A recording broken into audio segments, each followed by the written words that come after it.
মুম্বাই হাইকোর্টের ১৪ নম্বর কামরাটি সেদিন সকালে অস্বাভাবিকভাবে ভিড়ে ঠাসা ছিল। ঘরের কাঠের দেয়ালে লাগানো পাখাগুলো ভারী বাতাস কাটার চেষ্টা করছিল, কিন্তু পরিবেশে উত্তেজনা এতটাই গভীর ছিল যে শ্বাস নেওয়াও কঠিন মনে হচ্ছিল। কোর্ট রিপোর্টাররা নিজ নিজ জায়গায় বসে পড়েছিলেন, সাংবাদিকরা ক্যামেরা টিউন করছিলেন, এবং ভিড়ের মধ্যে ফিসফাস শব্দ ভেসে আসছিল। আজ শহরের নামী উদ্যোক্তা অর্জুন মালহোত্রার বিরুদ্ধে শুনানির প্রথম দিন ছিল। অর্জুন যে মাত্র ৮ বছরে নিজের টেক স্টার্টআপ মালহোত্রা ইনোভেশনসকে সারা দেশে দাঁড় করিয়েছিল, আজ কালো স্যুটে সে কাঠখড়ায় দাঁড়িয়েছিল। সে সোজা এবং দৃঢ় থাকার চেষ্টা করছিল, কিন্তু তার চোখে বিনিদ্র রজনীর ক্লান্তি পরিষ্কার ফুটে উঠেছিল। তার বিরুদ্ধে ৫০ কোটি টাকার আর্থিক জালিয়াতির অভিযোগ ছিল, এবং প্রতিটি জাতীয় চ্যানেল একে ব্রেকিং নিউজ হিসেবে দেখাচ্ছিল। বিচারক অরবিন্দ কশ্যপ নিজের সামনে রাখা মামলার নথি পড়ছিলেন। তার শান্ত কণ্ঠস্বর ঘরে প্রতিধ্বনিত হল। মালহোত্রা সাহেব, আপনার আইনজীবী কোথায়? আদালতের কার্যক্রম শুরু হতে যাচ্ছে। অর্জুন ধীরে ঘাড় ঘুরিয়ে বলল, মহোদয়, তিনি পথেই থাকবেন। কিন্তু পথে কেউ ছিল না। ঠিক পরের মুহূর্তেই আদালতের দরজা ধড়াম করে খুলে গেল, এবং তার আইনজীবী প্রবীণ অ্যাডভোকেট সমীর খান্না দ্রুত পায়ে ভেতরে ঢুকলেন। কিন্তু তার হাতে কোনো ফাইল ছিল না। তার চেহারায় ভয় ও বিরক্তির ছাপ ছিল। তিনি সরাসরি বিচারকের টেবিলের সামনে গিয়ে দাঁড়ালেন এবং অনুমতি ছাড়াই বললেন, আমার মক্কেল এই কেস সম্পর্কে আমার কাছ থেকে অনেক কথা গোপন রাখছে। আমি এমন পরিস্থিতিতে তার প্রতিনিধিত্ব করতে পারব না। আমি এই কেস থেকে সরে দাঁড়াচ্ছি। পুরো আদালতে নিস্তব্ধতা নেমে এলো। এক মুহূর্তের জন্য ক্যামেরার ঝলকানিও থেমে গেল। অর্জুনের মুখ ফ্যাকাশে হয়ে গেল। সে কিছু বলতে চাইল, কিন্তু শব্দ গলায় আটকে গেল। আপনি এখনই কেস ছেড়ে যেতে পারেন না, বিচারক কশ্যপ কঠোর কণ্ঠে বললেন। সমীর খান্না আদালতের টেবিলে কাগজ ছুড়ে দিয়ে বললেন, আমি আমার অবস্থানে অনড় আছি মিলর্ড, এবং পেছন ফিরে না তাকিয়ে ঘর থেকে বেরিয়ে গেলেন। ঘরে কোলাহল বেড়ে গেল। সাংবাদিকরা নিজেদের সিট থেকে উঠে বাইরের দিকে ছুটতে লাগলেন লাইভ আপডেট দেওয়ার জন্য। বিরোধী পক্ষের আইনজীবী ঈশিতা রেড্ডি চশমার আড়াল থেকে একটা হালকা হাসি চেপে রাখার চেষ্টা করছিলেন। তার জন্য এটা ছিল একটা উপহারের মতো। অর্জুন তার মুঠি শক্ত করল। তার শ্বাস দ্রুত হয়ে গেল। জীবনে প্রথমবার তার মনে হলো যে টাকাও কোনো কাজের নয়। তার বিরুদ্ধে এই মামলা আগে থেকেই বড় ছিল, কিন্তু আইনজীবীর হঠাৎ সঙ্গ ছেড়ে দেওয়া তাকে পুরোপুরি অসহায় করে দিয়েছিল। বিচারক হাতুড়ি পিটালেন। যেহেতু বিবাদীর কোনো প্রতিনিধি নেই, আদালত কার্যক্রম স্থগিত করার কথা ভাবতে পারে, অথবা বিবাদীর হারের আদেশও জারি হতে পারে। অর্জুনের মনে হলো যেন কেউ তার বুকের উপর পাথর রেখে দিয়েছে। তার চোখের সামনে তার কোম্পানি, তার কর্মচারী এবং তার নাম সব ডুবে যেতে দেখছিল।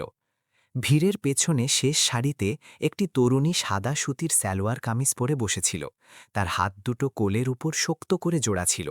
সে প্রতিটি বয়ান মন দিয়ে শুনছিল, এবং তার চোখে এমন কিছু ছিল যা ভিড়ের কেউ লক্ষ্য করেনি, দৃঢ়তা এবং সিদ্ধান্তের এক স্ফুলিঙ্গ।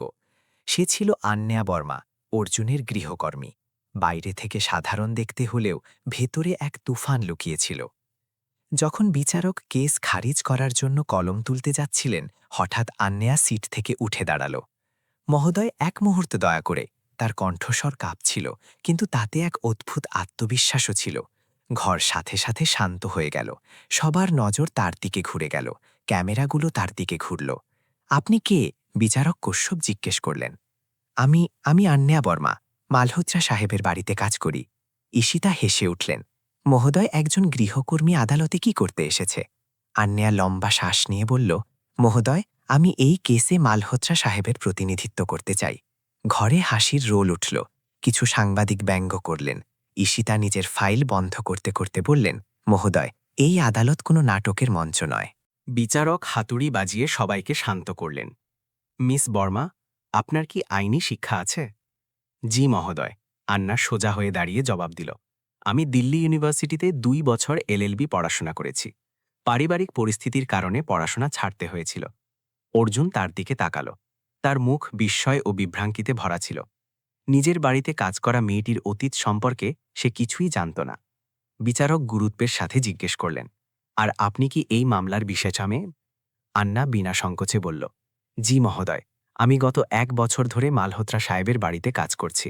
সেই সময় আমি প্রতিটি মিটিং শুনেছি, প্রতিটি নথি দেখেছি, প্রতিটি কৌশল বুঝেছি।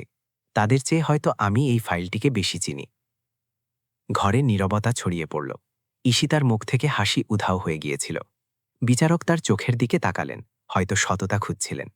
কিছু মুহূর্ত পর তিনি বললেন, এটি একটি অসাধারণ পরিস্থিতি, কিন্তু আইন কিছু বিশেষ পরিস্থিতিতে অপেশাদার প্রতিনিধিত্বের অনুমতি দেয়। অর্জুনের বুক থকথক করতে লাগল। আদালতের প্রত্যেকে সামনের দিকে ঝুঁকে শুনতে লাগলেন। আদালত মিস আন্যা বর্মাকে অস্থায়ীভাবে বিবাদীর প্রতিনিধিত্ব করার অনুমতি দিচ্ছে, যতক্ষণ না কোনো নতুন আইনজীবী নিযুক্ত করা হয়। অর্জুন প্রথমবার স্বস্তির শ্বাস নিল। এসি তার আগে টেবিলে হাত মারলেন। মহোদয়, এটি পুরো প্রক্রিয়ার মশকরা হয়ে যাবে। বিচারক শান্ত স্বরে বললেন, আইনের মর্যাদা আদালত ঠিক করবে, আইনজীবী নয়। মিস বর্মা, আপনি এগোতে পারেন। আন্যা মাথা নোয়াল। তারপর সাহস জুগিয়ে অর্জুনের পাশে আইনজীবীর সিটে এসে বসল। তার হাত সামান্য কাঁপছিল, কিন্তু তার চোখে দৃঢ়তার আগুন জ্বলছিল। অর্জুন ধীরে ফিসফিস করে বলল, তুমি এটা কেন করছো? আন্যা তার দিকে না তাকিয়েই বলল, কারণ কেউ না কাউকে তো এই লড়াই লড়তেই হতো, আর এখন আপনার কাছে শুধু আমিই আছি। ঘর আবার শান্ত হয়ে গেল যখন আন্যা তার প্রথম যুক্তির জন্য ফাইল খুলল। মুম্বাইয়ের আদালত আজ এমন দৃশ্য দেখল যা তারা বছরের পর বছর ভুলবে না। কারণ এটি শুধু একটি কেসের শুরু ছিল না, এটি একটি অসাধারণ মেয়ের যাত্রার প্রথম পদক্ষেপ ছিল। মুম্বাই হাইকোর্টের কোর্টরুম নম্বর 14 দৃশ্য এখন পুরোপুরি বদলে গিয়েছিল। কয়েক ঘন্টা আগে পর্যন্ত যে আন্যা বর্মাকে কেউ চিনত না, আজ সেই যুবতী একজন অস্থায়ী আইনজীবী হিসেবে আদালতে দাঁড়িয়েছিল। সাংবাদিকদের নজর এখন তার উপরেই ছিল। টুইটারে মেড লয়ার ট্রেন্ড করছিল, কিন্তু আনিয়ার কাছে এসব কোনো তামাশা ছিল না।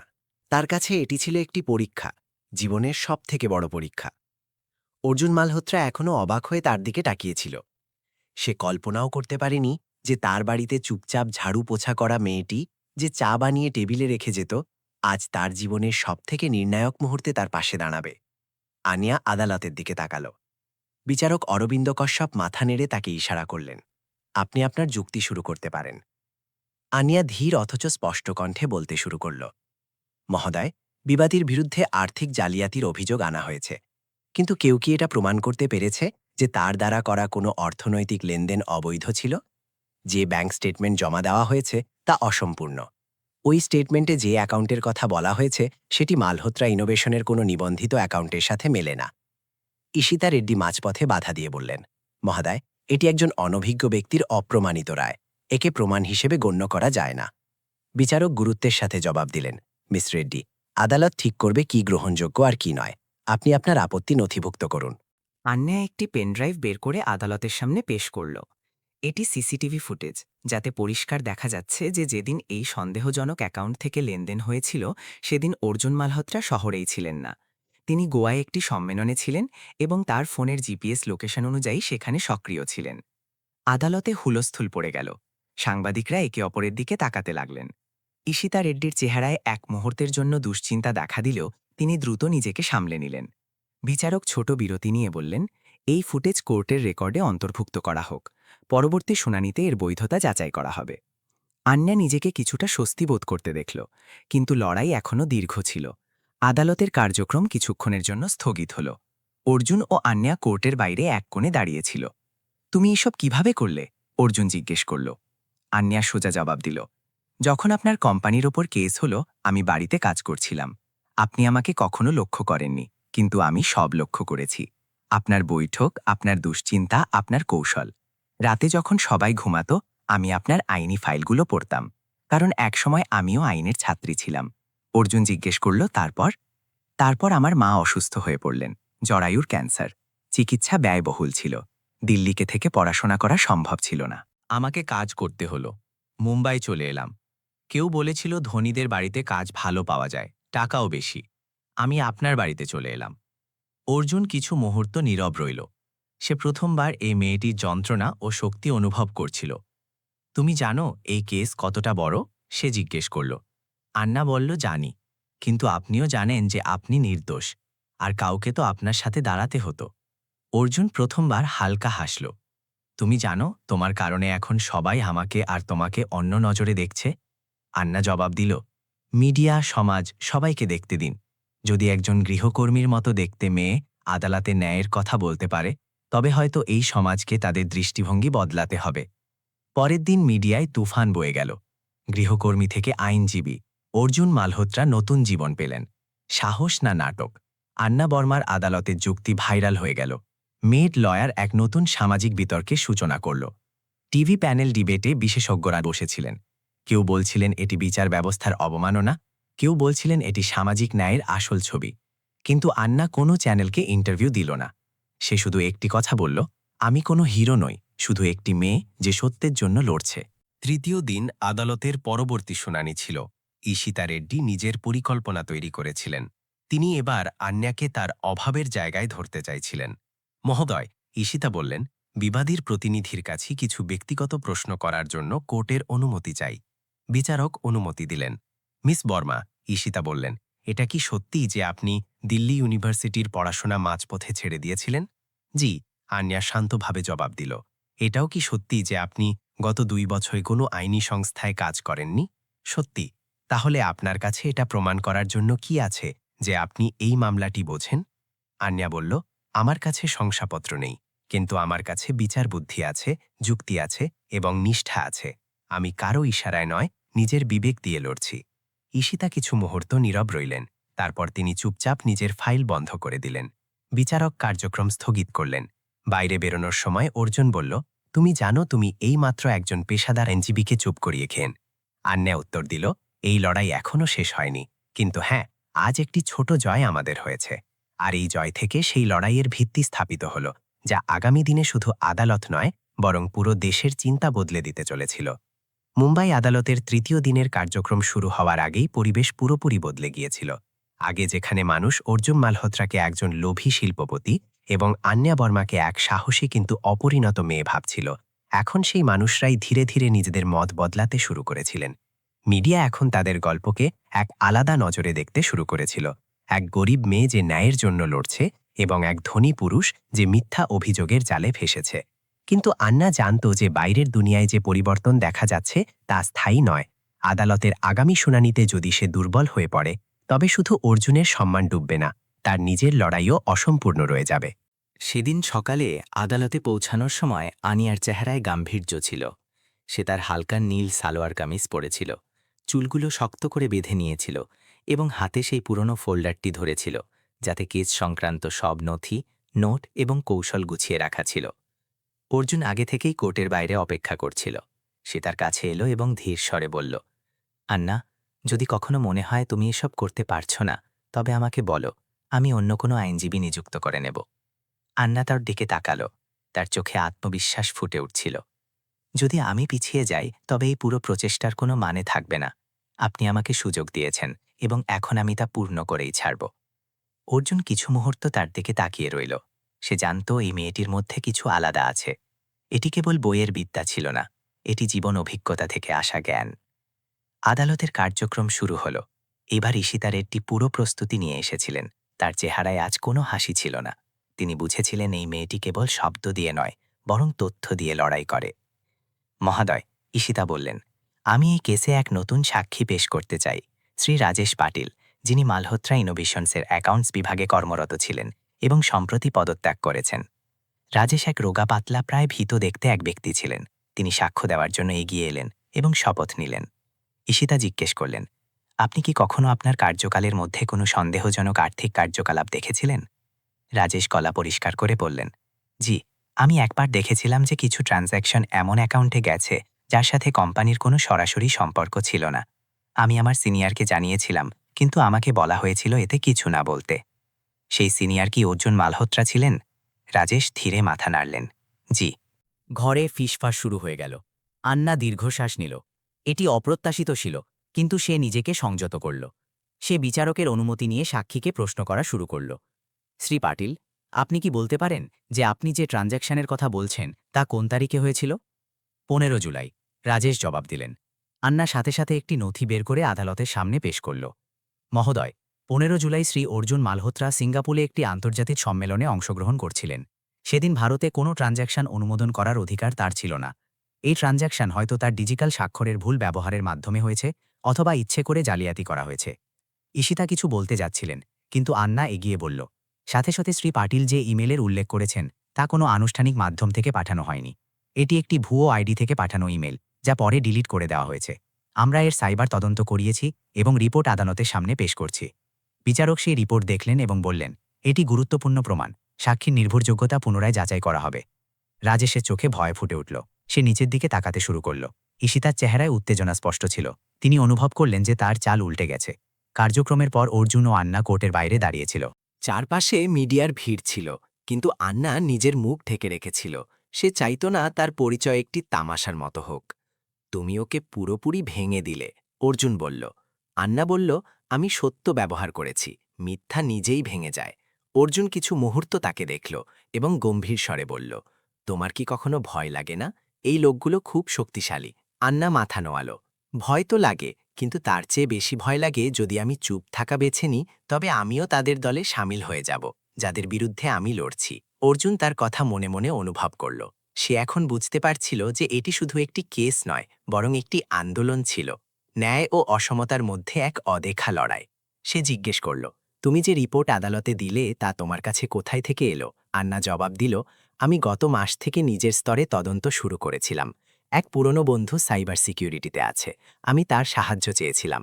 কোনো পারিশ্রমিক দিইনি, শুধু সত্যের জন্য বলেছিলাম। অর্জুন চুপ হয়ে গেল। সে সেই মেয়েটির সাহস, বুদ্ধিমত্তা ও সততায় অভিভূত ছিল। আমি তোমার সম্পর্কে কিছুই জানতাম না, সে বলল। আন্না শান্তভাবে বলল, কারণ আপনি কখনো জানতেই চাননি। এইবার অর্জুনের কাছে কোনো উত্তর ছিল না, এবং এই নিস্তব্ধতায় এক নতুন সম্পর্ক দানা বাঁধতে শুরু করল। ভরসার, সম্মানের এবং হয়তো ধীরে ধীরে কোনো গভীর নিবিড়াচার। সেই রাতে আন্যা তার ছোট ঘরে বসে মাকে ফোনের মাধ্যমে কোর্টের কার্যক্রম শোনাতে শোনাতে ক্লান্ত হয়ে গিয়েছিল। মায়ের কণ্ঠস্বর দুর্বল ছিল, কিন্তু গর্বে ভরা। তুই সেই আন্যা যাকে আমি মানুষ করেছিলাম, মা বললেন। এখন তুই কারো মেয়ে নোস, তুই ন্যায়ের মেয়ে। আন্যার চোখে জল ছিল, কিন্তু ঠোঁটে হাসি। সে নিজের কাছে প্রতিজ্ঞা করল সে থামবে না, নুইয়ে পড়বে না। এটি কেবল শুরু ছিল। মুম্বাইয়ের গুমর দুপুরে কোর্ট চত্বরের পরিবেশ কিছুটা আলাদা ছিল। গত কয়েকদিনে কোর্টরুম নম্বর 14 ভেতরে যে কাহিনী বোনা হচ্ছিল তা এখন সারা দেশের সামনে এক জীবন্ত তর্কে পরিণত হয়েছিল।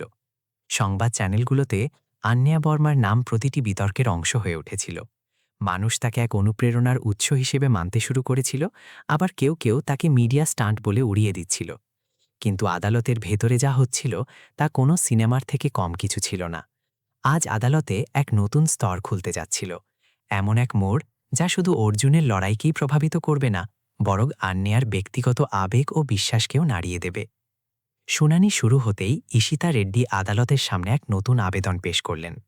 মহাদয়, ঈশিতা গম্ভীর স্বরে বললেন, আমাদের কাছে এমন প্রমাণ আছে যা দেখায় যে বিবাদীর অভ্যন্তরীণ দলেরই কোনো ব্যক্তি কোম্পানির গোপন তথ্য ফাঁস করেছেন, এবং এই প্রমাণ এই কেসকে এক নতুন মাত্রা দিচ্ছে।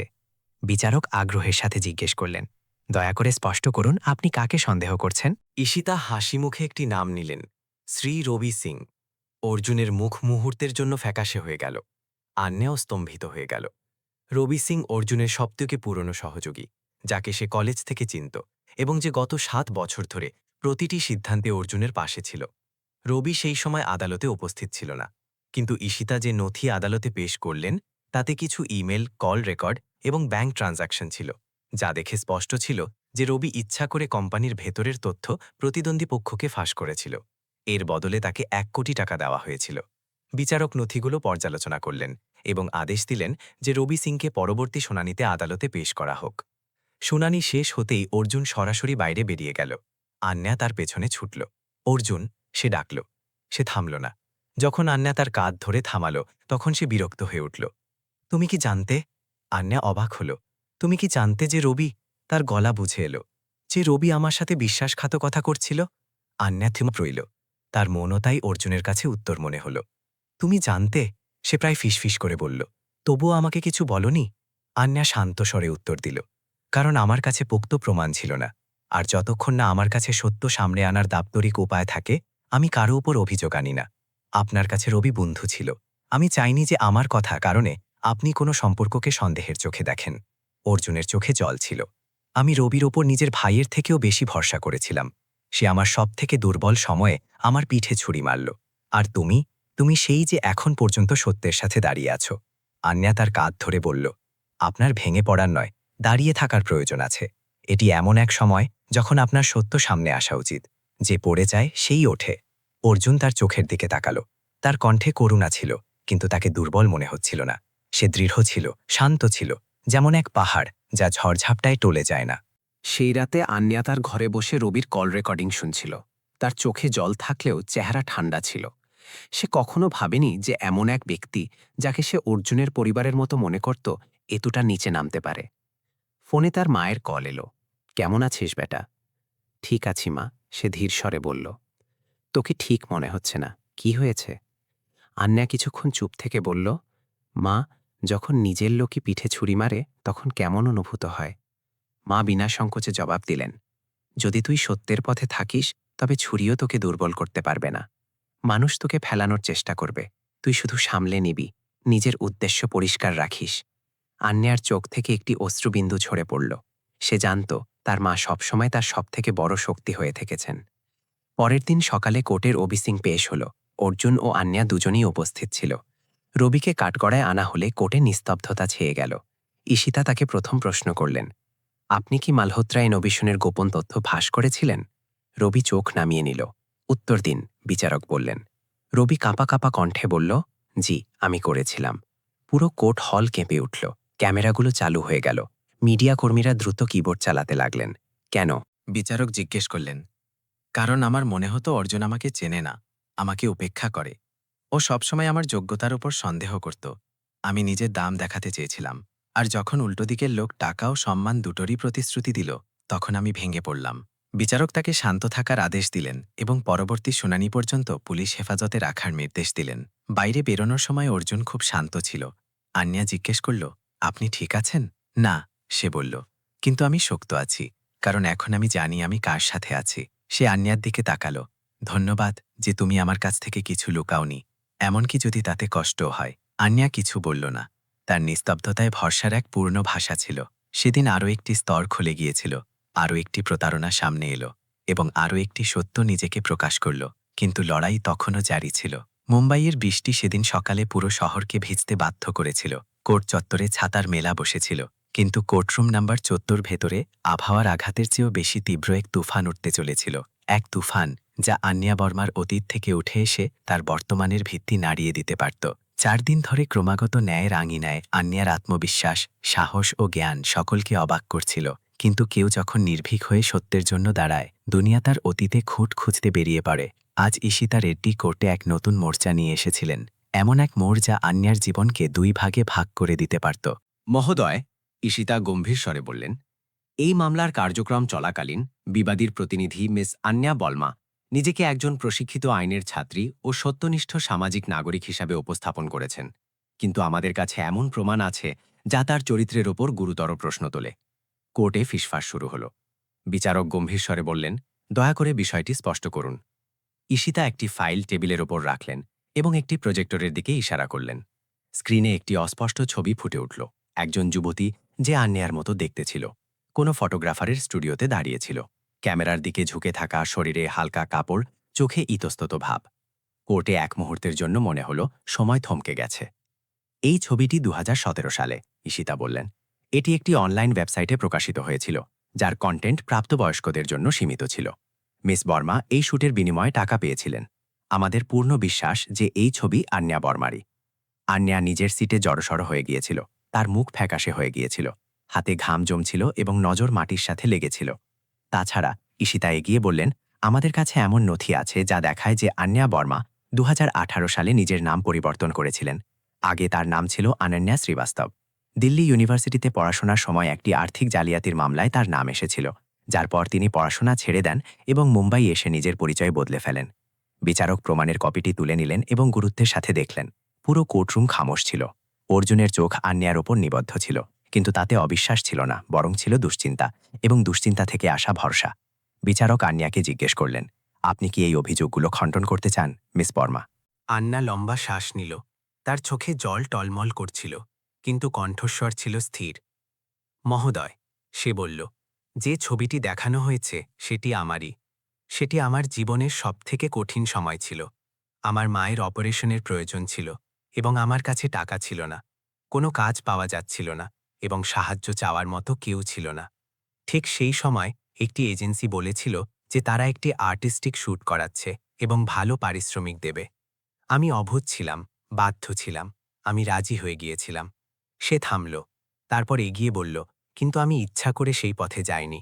আমার কাছে কোনো বিকল্প ছিল না। সেই দিনের পর আমি নিজের কাছে প্রতিজ্ঞা করেছিলাম যে যতই সংগ্রাম করতে হোক, আমি আর নিজের মর্যাদার সাথে আপোস করব না। বিচারক জিজ্ঞেস করলেন, আর নাম বদলানোর কথা? জি, সেটিও সত্যি, আন্না বলল। আমার ওপর কোনো অপরাধ প্রমাণিত হয়নি, কিন্তু কেবল সন্দেহের কারণে আমার নাম সব জায়গা থেকে মুছে দেওয়া হয়েছিল। প্রতিটি দরজা বন্ধ হয়ে গিয়েছিল। আমি দিল্লি ছেড়েছি, মাকে নিয়ে মুম্বাই চলে এলাম এবং এক নতুন নাম গ্রহণ করলাম, কারণ আমার পুরনো নামে কেউ আমাকে বাঁচতে দিচ্ছিল না। তার চোখ থেকে এখন জল পড়ছিল, কিন্তু সে কাঁদছিল না। সে লড়াই করছিল নিজের সত্যের জন্য। যদি আদালতের মনে হয় যে আমার অতীত আমাকে এই কেসের প্রতিনিধি হওয়ার যোগ্য করে না, তবে আমি এখনই সরে দাঁড়াতে প্রস্তুত। কিন্তু আমি এটি স্পষ্ট করে দিতে চাই যে আমি যাই করেছি তা প্রয়োজনের তাগিদে করেছি এবং প্রতিটি মোড়ে নিজেকে সুধারানোর চেষ্টা করেছি। বিচারক তার দিকে তাকালেন, তারপর আদালতের দিকে ফিরলেন। এই আদালত আপনার অতীতের নয়, আপনার বর্তমানের সাক্ষ্য নিচ্ছে। আদালতের কাছে এমন কোনো প্রমাণ নেই যা দেখায় যে আপনি এই কেসে কোনো প্রকার অনুচিত প্রক্রিয়ার সাথে জড়িত। বিচারক আনিয়াকে তার মামলা চালিয়ে যাওয়ার অনুমতি দিলেন। আন্না আবার তার ফাইল খুলল। আজ সে শুধু অর্জুনের জন্য নয়, নিজের অস্তিত্বের জন্য লড়ছিল। মুম্বাই হাইকোর্টের কোর্টরুম নাম্বার 14 সেদিন এক নতুন ইতিহাসের সাক্ষী থাকল। অতঃপর আপনি এই মামলায় বিবাদীর প্রতিনিধিত্ব জারি রাখতে পারেন। কোর্টরুমে নিস্তব্ধতা ছিল, কিন্তু সেই নিস্তব্ধতার ভেতরে একটি প্রতিধ্বনি ছিল, একটি কণ্ঠস্বর যা বলছিল যে প্রত্যেকেরই দ্বিতীয় সুযোগ পাওয়া উচিত। শুনানি স্থগিত হল। কোর্টের বাইরে অর্জুন এবং আন্যা একা বসেছিল। তুমি আমার কাছ থেকে লুকাতে পারতে, অর্জুন বলল। আমি চেয়েছিলাম মানুষ আমাকে আমার কাজ দিয়ে চিনুক, আমার অতীত দিয়ে নয়, আন্যা ধীর স্বরে বলল। তুমি আগে কি করেছিলে তাতে আমার কিছু যায় আসে না। আজ তুমি কি করছো সেটাই আসল কথা। আর তুমি যা করছো তা অনেক বড় ব্যাপার, অর্জুন বলল। আন্যার চোখ ভিজে এলো, কিন্তু এবার সে হাসল। সে বলল, আপনার মতো মানুষরা যদি বুঝতে পারে, তবে হয়তো সমাজও একদিন বুঝবে। সমাজ তোমার নয়, তোমাকে সমাজকে বদলাতে হবে, অর্জুন উত্তর দিল। ঠিক সেই মুহূর্তে একজন সাংবাদিক কাছে এলো, হাতে মাইক্রোফোন নিয়ে। মিস বর্মা, আপনি কি নিজের অতীত নিয়ে লজ্জিত? আন্যা তার দিকে তাকালো এবং স্পষ্ট স্বরে বলল, না, আমি লজ্জিত নই, বরং গর্বিত যে আমি সেই অন্ধকার থেকে নিজেকে টেনে বের করে এনেছি। লজ্জা তাদের হওয়া উচিত যারা অন্যের বাধ্যবাধকতাকে তামাশা বানায়। আর সে এগিয়ে গেল, সোজা পিঠ, স্থির কদম এবং এমন এক বিশ্বাস নিয়ে যা কোনো ঝড়ে দুর্বল হওয়ার ছিল না। মুম্বাই আদালতের দেওয়ালগুলো এখন আন্যা বর্মার কণ্ঠস্বরের সাথে পরিচিত হয়ে উঠেছিল। প্রতিদিন সে আরও মজবুত এবং স্পষ্ট হয়ে উঠছিল। কিন্তু আজকের দিনটি কিছুটা আলাদা ছিল। আজ আদালতে শুধু আইনি যুক্তি নয়, বরং ক্ষমতা ও সাহসের মধ্যে সরাসরি টক্কর হতে চলেছিল। আন্যার অতীত সামনে এনে ঈশিতারের যে চাল চেলেছিলেন তা ব্যর্থ হয়েছিল। জনগণের মধ্যে আন্যার প্রতি সহানুভূতি বেড়েছিল এবং তার সত্যবাদিতাকে প্রশংসা করা হচ্ছিল। কিন্তু ঈশিতা এখনও হার মানেননি। তিনি জানতেন যে যদি তিনি আন্যাকে আইনিভাবে অযোগ্য প্রমাণ করতে পারেন, তবে পুরো কেসটি ভেঙে পড়বে। শুনানি শুরু হতেই ঈশিতা উঠে দাঁড়ালেন। মহোদয়, তিনি বললেন, আমাকে আদালতের সামনে একটি বিশেষ আবেদন পেশ করতে হবে। আমরা দাবি জানাচ্ছি যে মিস আন্যা বর্মাকে এই মামলা থেকে বঞ্চিত করা হোক, কারণ তিনি ভারতীয় বার কাউন্সিলের সদস্য নন এবং তার প্রতিনিধিত্ব এই বিচারিক প্রক্রিয়ার মর্যাদার পরিপন্থী। বিচারক গম্ভীর হয়ে জিজ্ঞেস করলেন, আপনার এই আবেদনের ভিত্তি কি? মহোদয়, আমরা বার কাউন্সিল অফ ইন্ডিয়া থেকে একটি আনুষ্ঠানিক চিঠি পেয়েছি, যেখানে স্পষ্ট করা হয়েছে যে আন্যা বর্মা একজন নিবন্ধিত আইনজীবী নন। তাছাড়া তার পুরনো নাম এবং পরিচয় পরিবর্তন বিবেচনা করে তার চারিত্রিক শংসাপত্রের উপরও প্রশ্নচিহ্ন রয়েছে। ঈশিতা চিঠির কপিটি টেবিলের ওপর রাখলেন।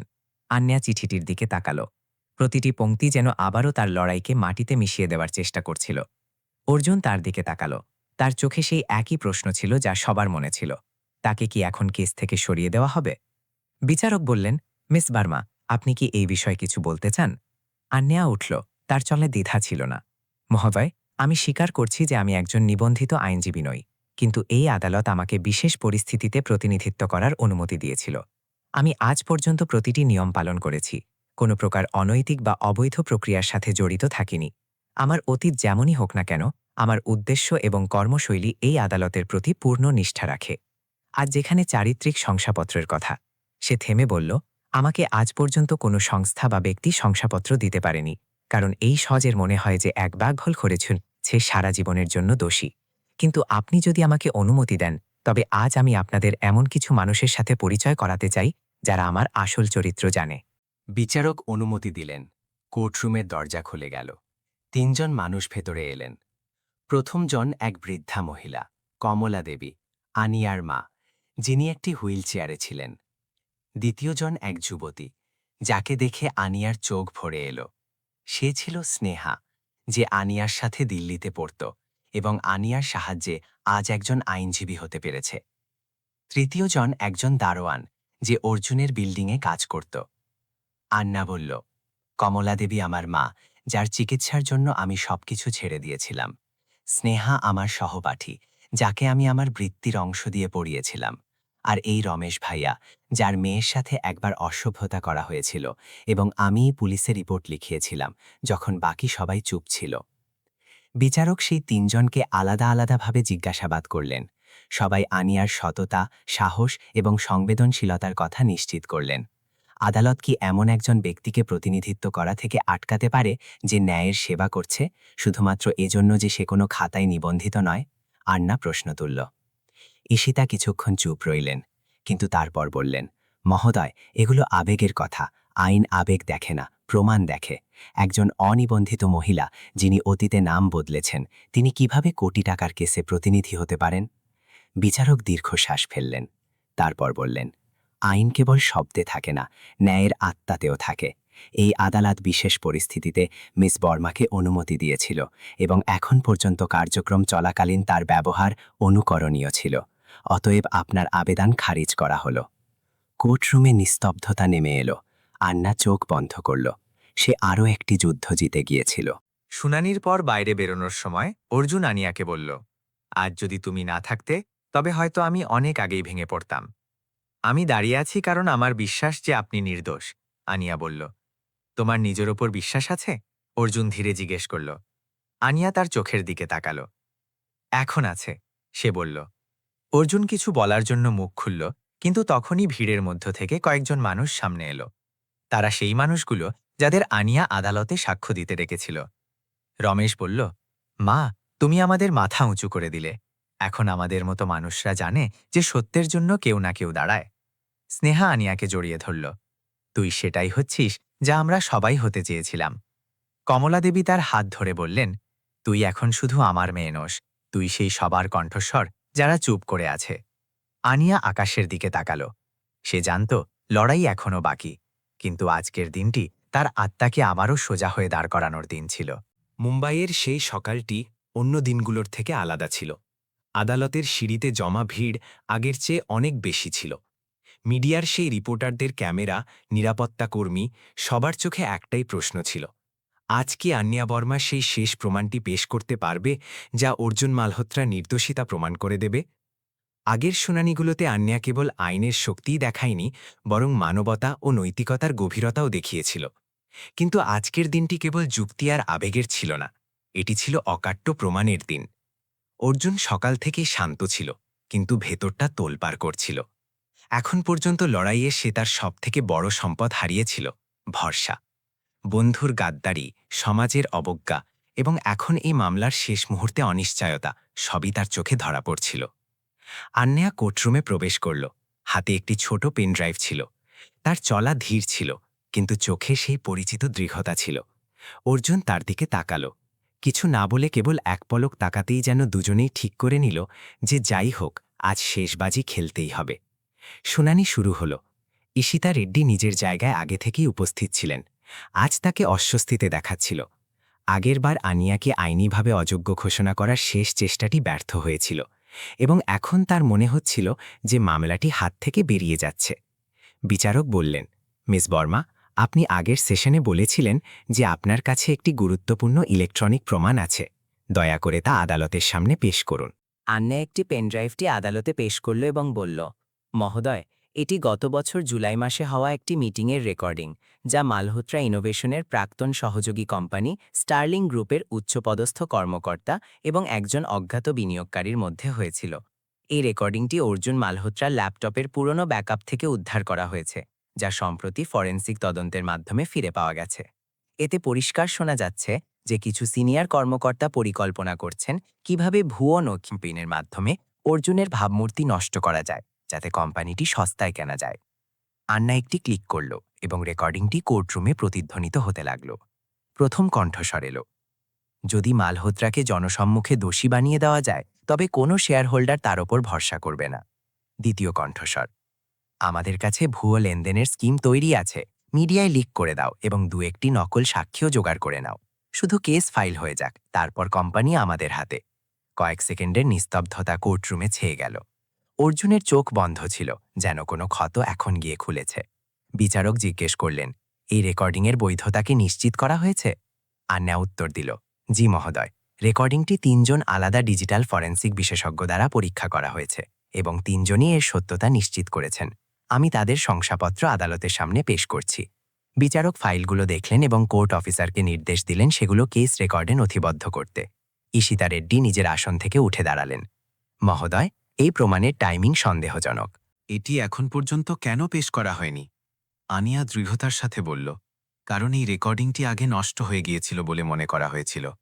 সম্প্রতি যখন অর্জুনের পুরনো সিস্টেম ডেটা রিকভারির জন্য পাঠানো হয়, তখনই এটি সামনে আসে। আদালতে যে কোনো সঠিক সময়ে প্রমাণিত প্রমাণ গ্রহণ করা যেতে পারে। বিচারক মাথা নাড়লেন। আদালত এই সাক্ষ্য গ্রহণ করছে এবং এই গুরুতর অভিযোগ তদন্তের জন্য একটি স্বাধীন কমিটি গঠনের সুপারিশও করছে। শুনানি আগামী সপ্তাহ পর্যন্ত স্থগিত করা হল। কোর্টরুম থেকে বেরোনোর সময় প্রথমবার মনে হল যেন অর্জুনের কাঁধ থেকে বছরের বোঝা নেমে গেছে। বাইরে বৃষ্টি তখনও হচ্ছিল, কিন্তু এখন তাতে কোনো শীতলতা ছিল না, বরং এক অদ্ভুত স্বস্তি ছিল।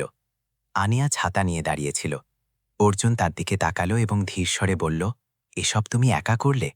না, আনিয়া বলল, আপনার বিশ্বাস আমার সাথে ছিল, আর সবথেকে জরুরি, আমার সত্য আমার সাথে ছিল। কিছুক্ষণ দুজনেই চুপ থাকল। তারপর অর্জুন জিজ্ঞেস করল, এই রেকর্ডিং তুমি কিভাবে পেলে? আর সেই বন্ধুটিকে যে রিকভারিতে সাহায্য করেছিল? আনিয়া কিছুক্ষণ চুপ থেকে বলল, দিল্লি ইউনিভার্সিটির এক পুরনো বন্ধু, নাম নেওয়ার দরকার নেই। সে সবসময় আমার উপর ভরসা করেছিল যখন দুনিয়া মুখ ফিরিয়ে নিয়েছিল।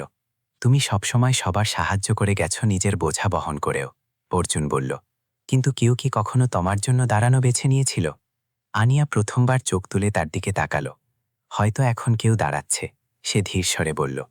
সেই মুহূর্তটি ছিল শব্দের ঊর্ধ্বে, দুই আত্মার মধ্যে এক নিস্তব্ধ বোঝাপড়ায় ভরা। সন্ধ্যায় আনিয়া যখন ঘরে ফিরল, সে দেখল বাইরের দেয়ালে কেউ চক দিয়ে কিছু লিখে গিয়েছিল। আমরা তোমার ওপর বিশ্বাস করি, একজন গৃহকর্মী নয়, বরং একজন ন্যায়ের সৈনিক। আনিয়া হাসল। সে জানত এখন এই লড়াই শুধু তার একার নয়, এটি সেই সমস্ত কণ্ঠস্বরের লড়াই যারা আজও সমাজের কোলাহলে চাপা পড়ে যায়। সে জানত আগামী শুনানি হবে চূড়ান্ত, কিন্তু এখন আর ভয় ছিল না, কারণ সত্য তার সাথে ছিল। মুম্বাইয়ের ঠান্ডা বাতাসে আজ কিছু একটা আলাদা ছিল। আদালতে গত 7 দিন ধরে যা চলছিল তা এখন তার চূড়ান্ত পর্যায়ে পৌঁছেছিল। মিডিয়া, জনগণ এবং এমনকি বিচার বিভাগও জেনে গিয়েছিল যে এটি কেবল একটি আর্থিক জালিয়াতির মামলা নয়, এটি ছিল ক্ষমতা, মর্যাদা এবং সত্যের সবথেকে বড় পরীক্ষা। অর্জুন মালহোত্রা, যিনি একসময় দেশের সবথেকে প্রতিভাবান তরুণ উদ্যোক্তাদের মধ্যে গণ্য হতেন, এখন পুনরায় সম্মানের দিকে ফিরছিলেন। আর তার এই ফিরে আসার কেন্দ্রে ছিল এক সাধারণ দেখতে মেয়ে আন্যা বর্মা, একজন গৃহকর্মী যে এখন একটি প্রতীক হয়ে উঠেছিল, সমাজের সেই শ্রেণীর কণ্ঠস্বর যাদের প্রায়ই শোনা হয় না। আজ কোর্টে একটি বিশেষ ব্যাপার ছিল।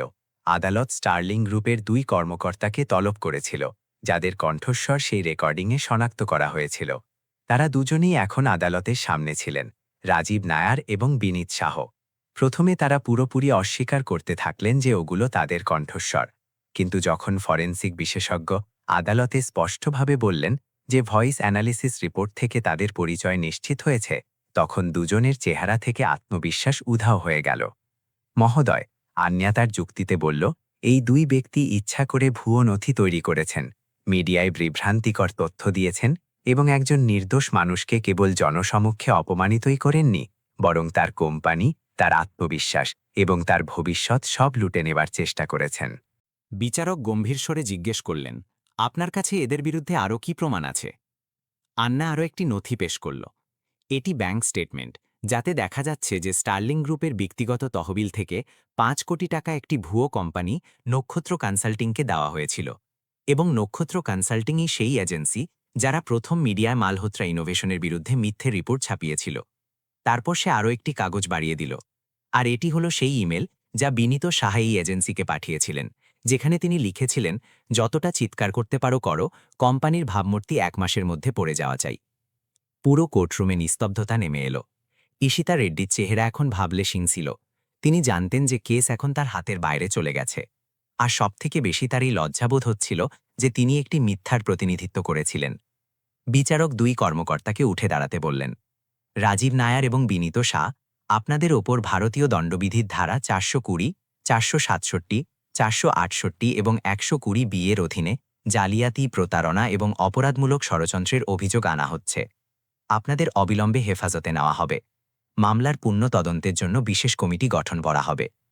অর্জুনের চোখে জল এসে গিয়েছিল। ৭ মাসের মানসিক যন্ত্রণা, অপমান, অসহায়তা এবং একাকিত্বের অবসান আজ দেখা যাচ্ছিল। আর তার সামনে দাঁড়িয়েছিল সেই মেয়েটি যে তার জন্য সবকিছু বাজি রেখেছিল। শুনানি স্থগিত হল। বাইরে বেরোনোর সময় মিডিয়ার ভিড় চারপাশ থেকে ঘিরে ধরল। মিস বার্মা, আপনার কি মনে হয়েছিল যে আপনি এসব জিততে পারবেন? আনিয়া থেমে জবাব দিল, আমি জানতাম না আমি জিতব না হারব, কিন্তু আমার বিশ্বাস ছিল যে যদি আমি সত্যের সাথে দাঁড়িয়ে থাকি তবে মিথ্যা আজ হোক বা কাল হারবেই। আপনি কি এখন আইনের পড়াশোনা আবারও শুরু করবেন? আর একজন সাংবাদিক জিজ্ঞেস করলেন। আনিয়া কিছুক্ষণ চুপ থাকল।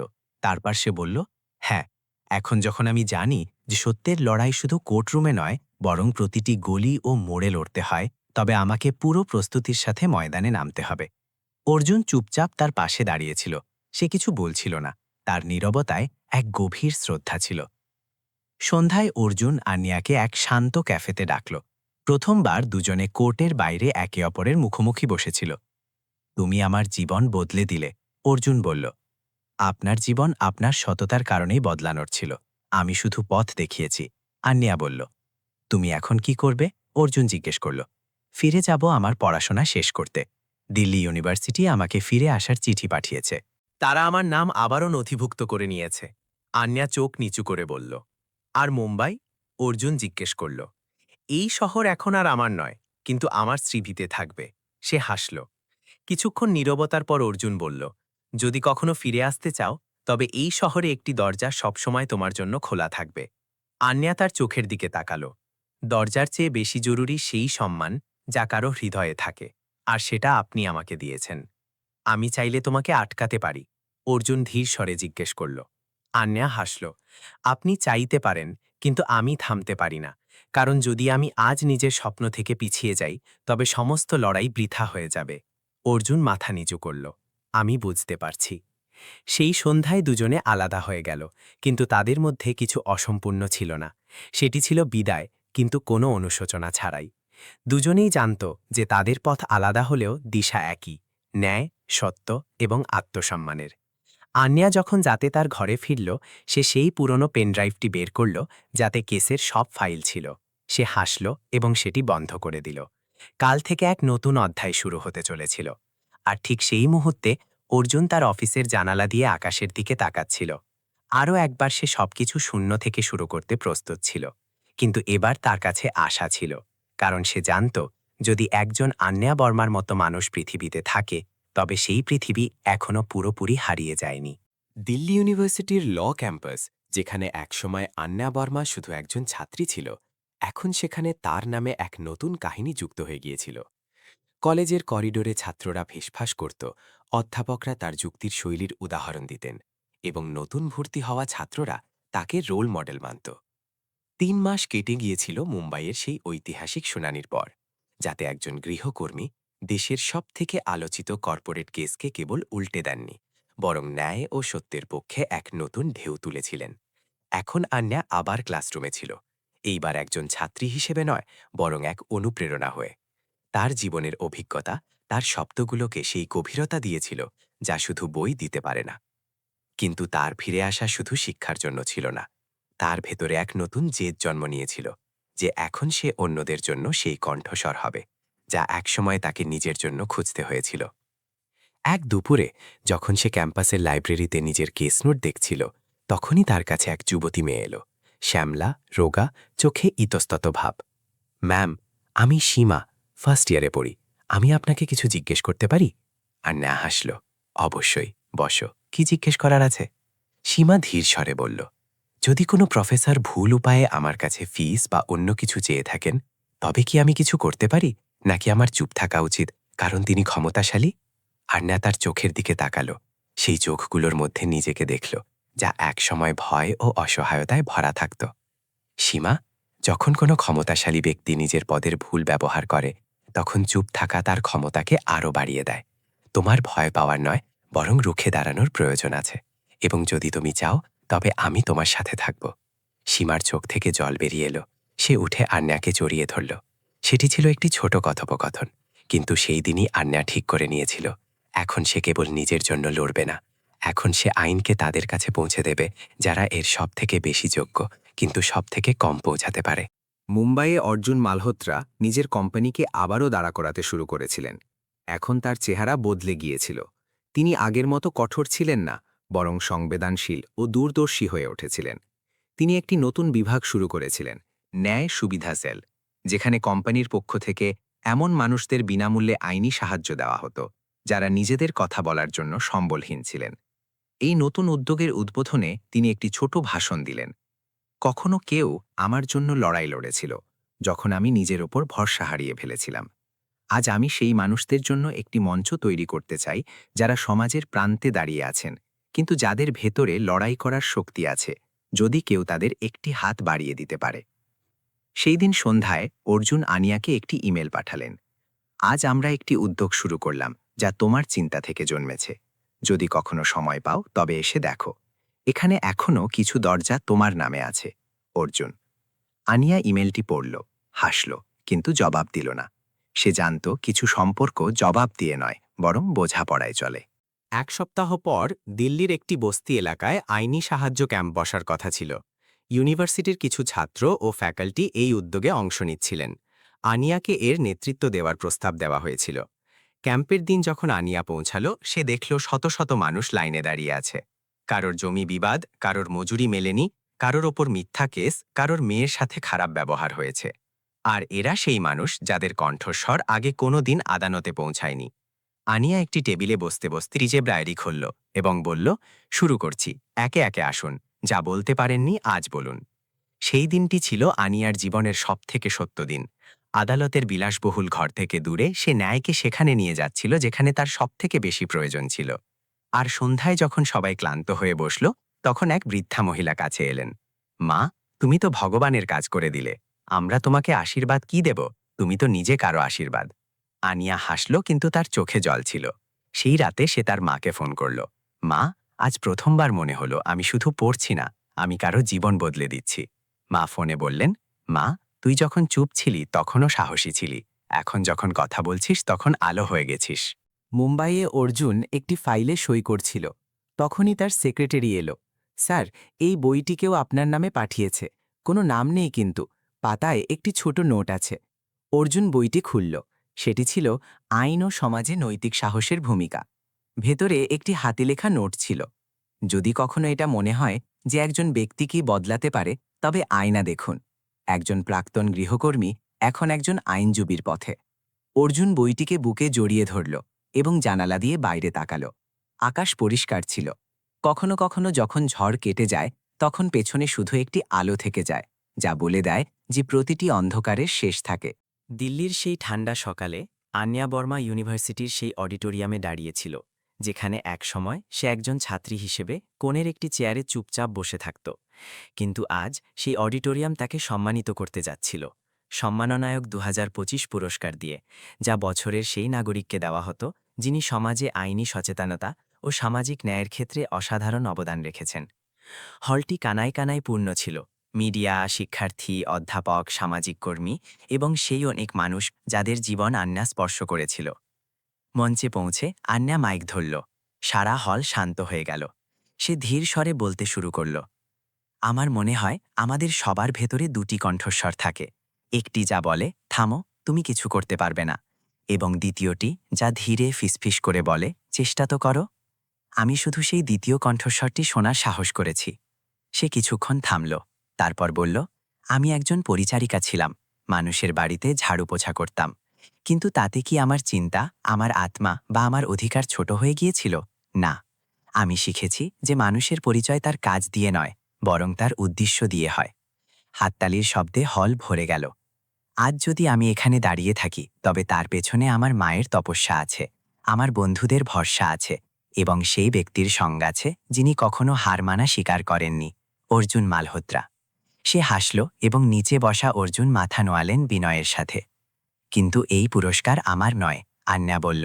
এটি সেই লাখ লাখ মেয়ের যারা চুপ করে আছে, কিন্তু ভেতর থেকে বিদ্রোহের আগুনে জ্বলছে। এটি সেই গৃহকর্মীদের যাদের নামে নয়, কাজে চেনা হয়।